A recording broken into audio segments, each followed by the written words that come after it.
Shalom semuanya. Tema Natal kita tahun 2022 adalah Yesus pembawa pengharapan baru. Ayat emasnya dari Kolose 1 ayat 27 yang berkata, kepada mereka Allah mau memberitahukan betapa kaya dan mulianya rahasia itu di antara bangsa-bangsa lain, yaitu Kristus ada di tengah-tengah kamu. Kristus yang adalah pengharapan akan kemuliaan. Haleluya. Sesuai dengan Lukas 2 ayat 8 sampai 12. Ketika gembala-gembala yang tinggal di padang menjaga kawanan ternak mereka di malam hari, tiba-tiba berdiri seorang malaikat Tuhan dekat mereka. Dan kemuliaan Tuhan bersinar meliputi mereka. Dan mereka sangat ketakutan. Lalu kata malaikat itu kepada mereka, jangan takut, sebab sesungguhnya aku memberitakan kepadamu kesukaan besar untuk seluruh bangsa. Hari ini telah lahir bagimu juru selamat, yaitu Kristus Tuhan di kota Daud. Dan inilah tandanya bagimu, kamu akan menjumpai seorang bayi dibungkus dengan lampin dan terbaring di atas palungan. Kelahiran Yesus Kristus sebagai juru selamat yang berarti lahirnya sang pembawa pengharapan baru bagi dunia akan memberikan kesukaan besar bagi seluruh bangsa. Alkitab berkata, semua orang telah berbuat dosa. Semua orang telah berbuat dosa dan telah kehilangan kemuliaan Allah. Upah dosa ialah maut, mati, tempatnya di neraka. Neraka adalah tempat yang sangat mengerikan. Jangan sampai masuk neraka. Yesus Kristus lahir ke dalam dunia ini sebagai juru selamat yang bisa diartikan pembawa pengharapan baru untuk menyelamatkan manusia dari hukuman kekal selama-lamanya di neraka.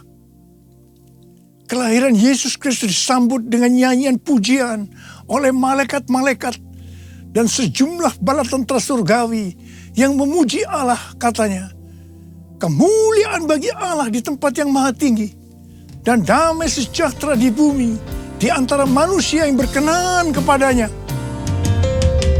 Kemuliaan bagi Allah di tempat yang maha tinggi, damai sejahtera di bumi di antara semua umat manusia yang berkenan padanya. Kemuliaan bagi Allah di tempat yang maha tinggi, damai sejahtera di bumi di antara semua umat manusia yang berkenan padanya. Di antara semua umat manusia yang berkenan padanya.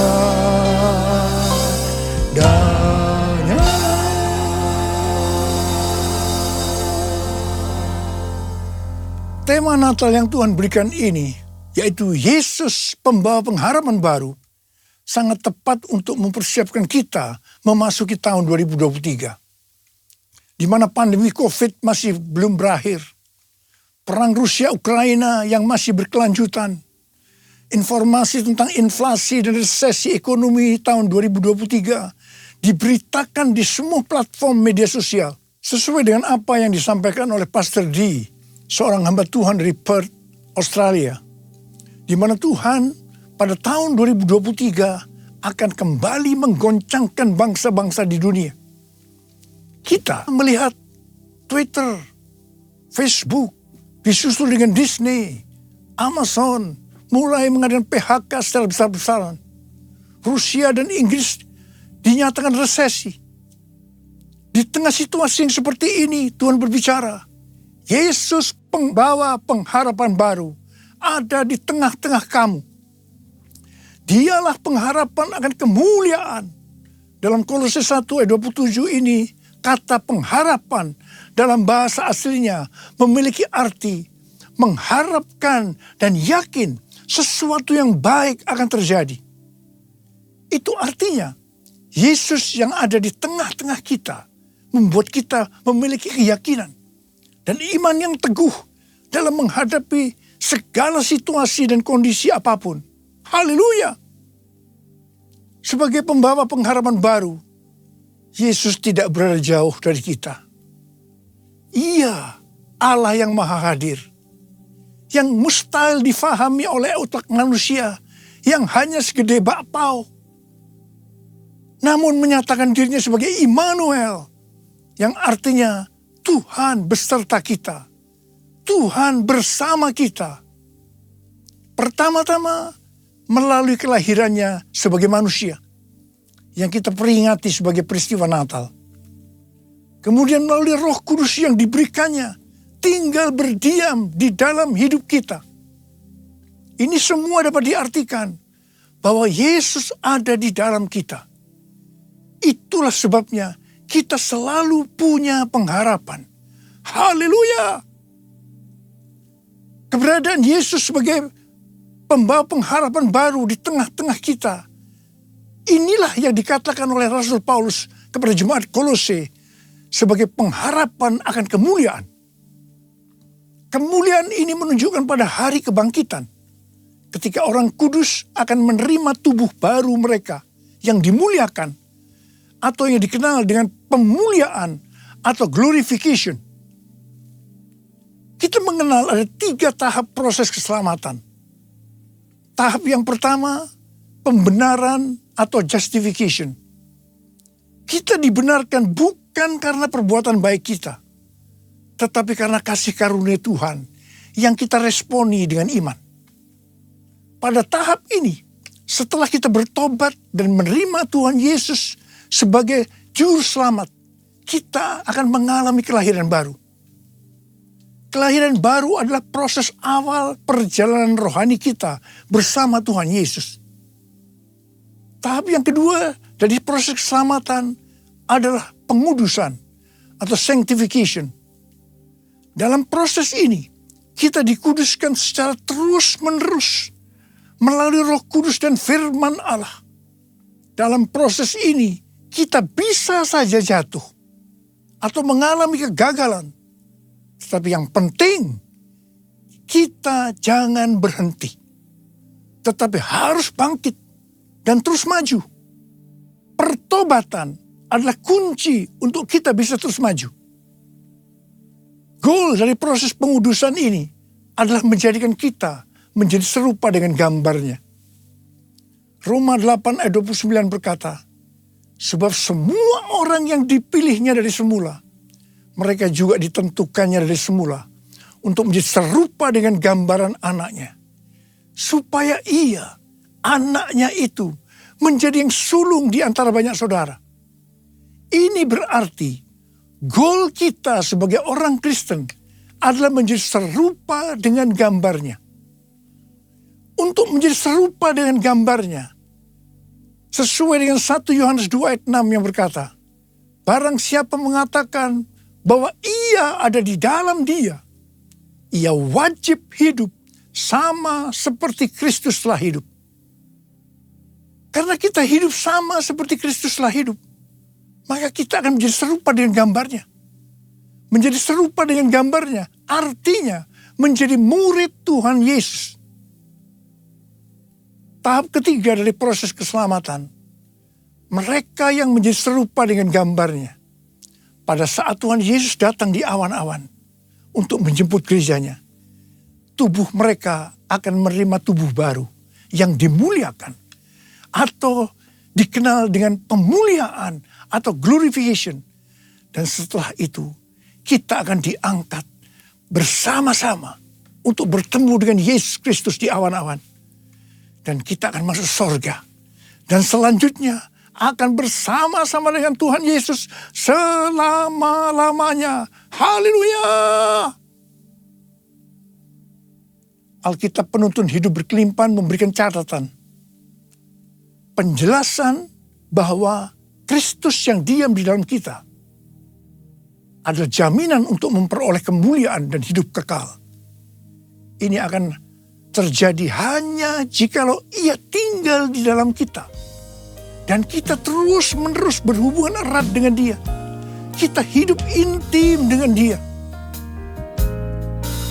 Betapa besar kasih-Mu Allahku, sehingga Kau berikan Yesus padaku, supaya aku tidak binasa, melainkan beroleh hidup yang kekal. Ku sembah Kau, ku sembah Kau, Engkau yang layak untuk ku sembah. Ku sembah Kau, ku sembah Kau, Engkau yang layak untuk ku sembah. Engkau yang layak, Engkau yang layak, Engkau yang layak untuk ku sembah. Perjumpaan kita dengan Yesus, pembawa pengharapan baru, akan mengubah jalan hidup kita secara radikal. Hal ini dikatakan seperti yang terdapat dalam 1 Petrus 1 ayat 3-5. Terpujilah Allah dan Bapa Tuhan kita Yesus Kristus, yang karena rahmat-Nya yang besar telah melahirkan kita kembali oleh kebangkitan Yesus Kristus dari antara orang mati kepada suatu hidup yang penuh pengharapan, untuk menerima suatu bagian yang tidak dapat binasa, yang tidak dapat cemar, dan yang tidak dapat layu, yang tersimpan di sorga bagi kamu. Yaitu kamu yang dipelihara dalam kekuatan Allah karena imanmu, sementara kamu menantikan keselamatan yang telah tersedia dinyatakan pada zaman akhir. Haleluya. Tema Natal Sinode Gereja Betel Indonesia adalah Yesus datang untuk mengubah jalan hidupku. Dalam Alkitab kita melihat bagaimana perjumpaan pribadi dengan Yesus membuat jalan hidup Paulus berubah. Pada waktu Paulus dalam perjalanan menuju Damsyik, dengan semangat yang menyala-nyala untuk mengancam dan membunuh murid-murid Tuhan, untuk menangkapi mereka dan membawanya ke Yerusalem, di sanalah justru jalan hidupnya berubah secara radikal. Paulus mengalami perjumpaan secara pribadi dengan Tuhan Yesus. Saulus, si penganiaya murid-murid Tuhan Yesus, diubahkan Tuhan menjadi Paulus, seorang murid Yesus dan rasul yang menjadikan banyak orang menjadi murid Tuhan Yesus. Ia memberitakan Yesus di rumah-rumah ibadat dan mengatakan bahwa Yesus adalah anak Allah. Perjumpaan kita secara pribadi dengan Yesus, pembawa pengharapan baru, juga harus mengubahkan kita menjadi murid Tuhan Yesus. Setelah Paulus secara pribadi mengalami perjumpaan dengan Yesus, pembawa pengharapan baru, ia berkata dalam Kolose 1 ayat 28 dan 29, Dialah yang kami beritakan, apabila tiap-tiap orang kami nasihati, dan tiap-tiap orang kami ajari dalam segala hikmat, untuk memimpin tiap-tiap orang kepada kesempurnaan dalam Kristus. Itulah yang kuusahakan dan kupergumulkan dengan segala tenaga, sesuai dengan kuasanya yang bekerja dengan kuat di dalam aku. Jadi yang Paulus lakukan setelah dia berjumpa secara pribadi dengan Yesus, pembawa pengharapan baru. Yang pertama, Paulus senantiasa memberitakan Kristus dengan segala tenaga. Tenaga yang dimaksudkan bukan dengan kekuatan sendiri, melainkan dengan kekuatan Roh Kudus yang bekerja dengan kuat dalam dirinya. Hal yang kedua, apa yang Paulus lakukan ini, dia kerjakan bukan untuk mencari keuntungan bagi dirinya sendiri, melainkan bagi kepentingan jemaat, agar mereka semua dapat bertumbuh secara rohani, serta memimpin mereka kepada kesempurnaan dalam Kristus. Ini adalah semangat untuk memberitakan Injil, semangat untuk memuridkan jemaat. Ini adalah semangat untuk menuntaskan amanat agung. Saya mengajak kita semua untuk mengalami perjumpaan secara pribadi dengan Tuhan Yesus, Sang Pembawa pengharapan baru. Saya percaya kita akan melakukan seperti apa yang dilakukan oleh Rasul Paulus. Sesuai dengan 2 Timotius 3 ayat 1 yang berkata, ketahuilah bahwa pada hari-hari terakhir akan datang masa yang sukar. Maka di tengah-tengah situasi dan kondisi yang tidak menentu ini, di mana prediksi kondisi perekonomian tidak semakin bertambah baik, resesi ekonomi di depan mata, dan berita-berita terkait inflasi membuat kita ketakutan dan kepanikan. Ingatlah, Yesus memberikan pengharapan yang baru bagi kita. Katakan amin. Mungkin juga ada di antara kita yang bertanya-tanya, mengapa masalah-masalah datang silih berganti, seperti tidak habis-habisnya, terutama di tengah-tengah pandemi ini. Dalam hal ini Rasul Paulus menjawab dalam Roma 5 ayat 3 sampai dengan 5 yang berkata, dan bukan hanya itu saja, kita malah bermegah juga dalam kesengsaraan kita. Karena kita tahu bahwa kesengsaraan itu menimbulkan ketekunan. Dan ketekunan menimbulkan tahan uji. Dan tahan uji menimbulkan pengharapan. Dan pengharapan tidak mengecewakan. Karena kasih Allah telah dicurahkan di dalam hati kita oleh Roh Kudus yang telah dikaruniakan kepada kita. Haleluya. Juga Roma 12 ayat 12 berkata, bersukacitalah dalam pengharapan, sabarlah dalam kesesakan, dan bertekunlah dalam doa. Di sini diingatkan bahwa dalam setiap tantangan, kesesakan, selalu ada pengharapan. Karena itu kita harus tetap bersukacita, harus sabar dan bertekun dalam doa. Mari, saya ajak saudara untuk memperkatakan Roma 8 ayat 28. 1, 2, 3. Kita tahu sekarang bahwa Allah turut bekerja dalam segala sesuatu, enak maupun tidak enak, untuk mendatangkan kebaikan bagi mereka yang mengasihi Dia, yaitu bagi mereka yang terpanggil sesuai dengan rencana Allah. Karena itu, kita harus bersukacita dalam pengharapan. Karena pengharapan dalam Kristus tidak akan mengecewakan. Haleluya! Yesus datang membawa pengharapan. Yesus datang membawa kesembuhan.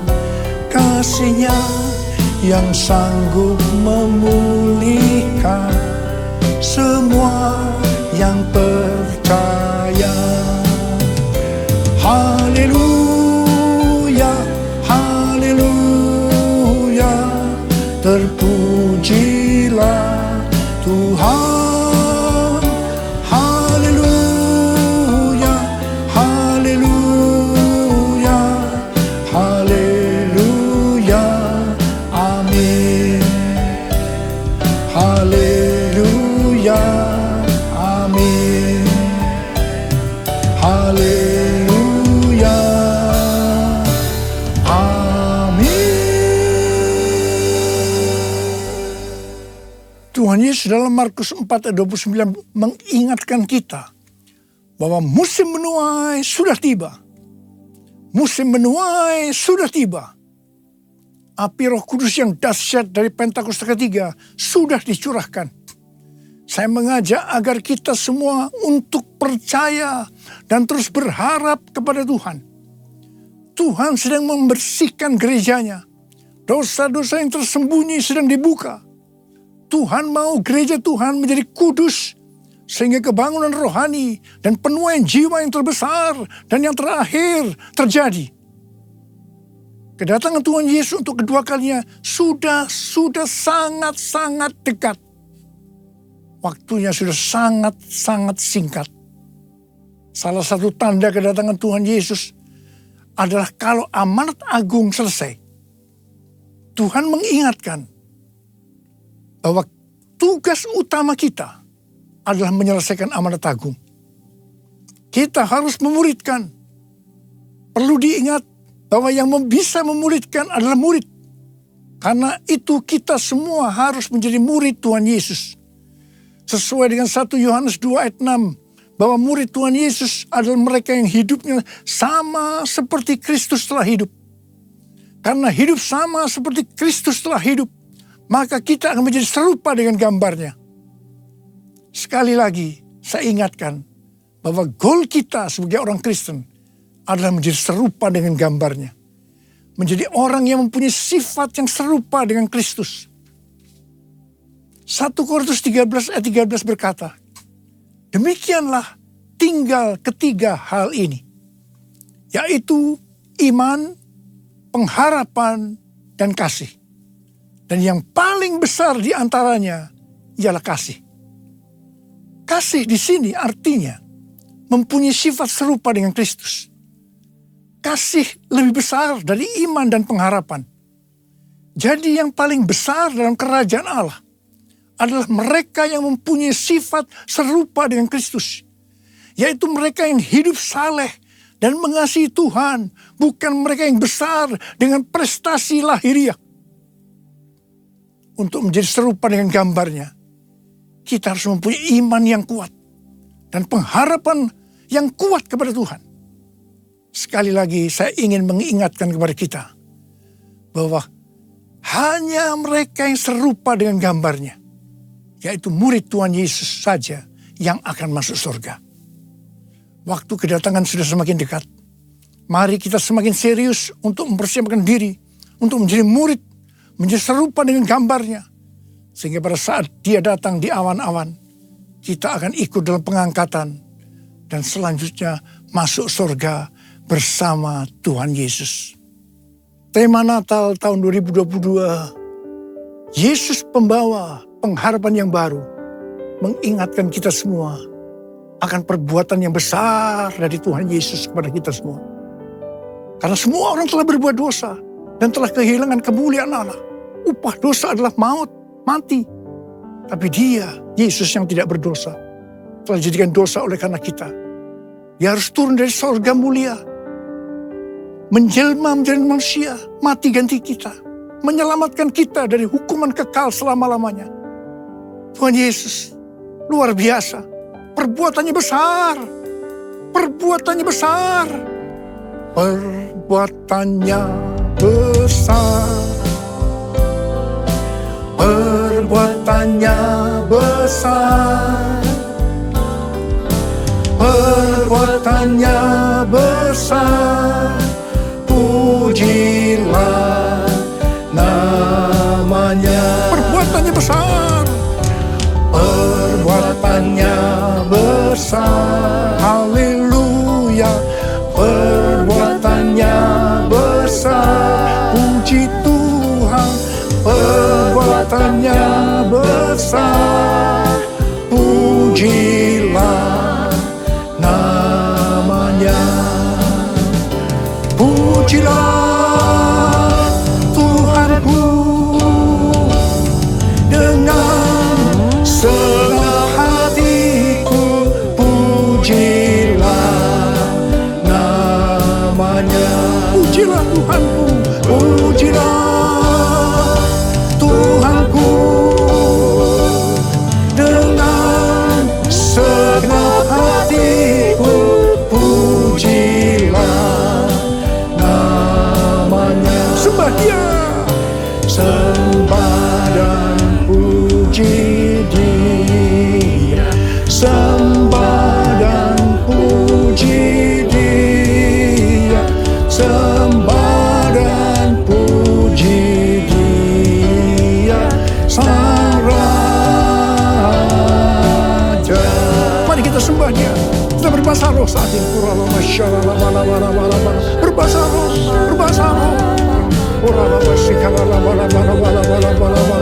Sembah Dia, sembah Dia. Oh Tuhan terima kasih, Tuhan terima kasih, Tuhan terima kasih. Oh Tuhan, sembah dan puji Dia, sembah dan puji Dia, sembah dan puji Dia Sang Raja,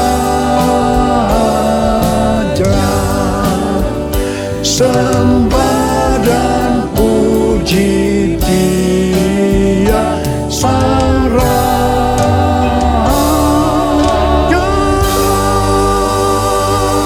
Beri tepuk tangan buat Tuhan, beri tepuk tangan buat Tuhan.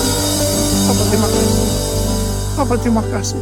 Berkati semua anak-anak-Mu, urapi mereka Tuhan. Akan memasuki tahun 2023, pengurapan Tuhan turun atasmu. Terima pengurapan Tuhan, terima. Sembuh dalam nama Yesus, sembuh dalam nama Yesus. Dipulihkan dalam nama Yesus, pulihkan. Terima kasih. Bapa Engkau baik, Tuhan Yesus baik, Tuhan Yesus Engkau baik. Terima kasih.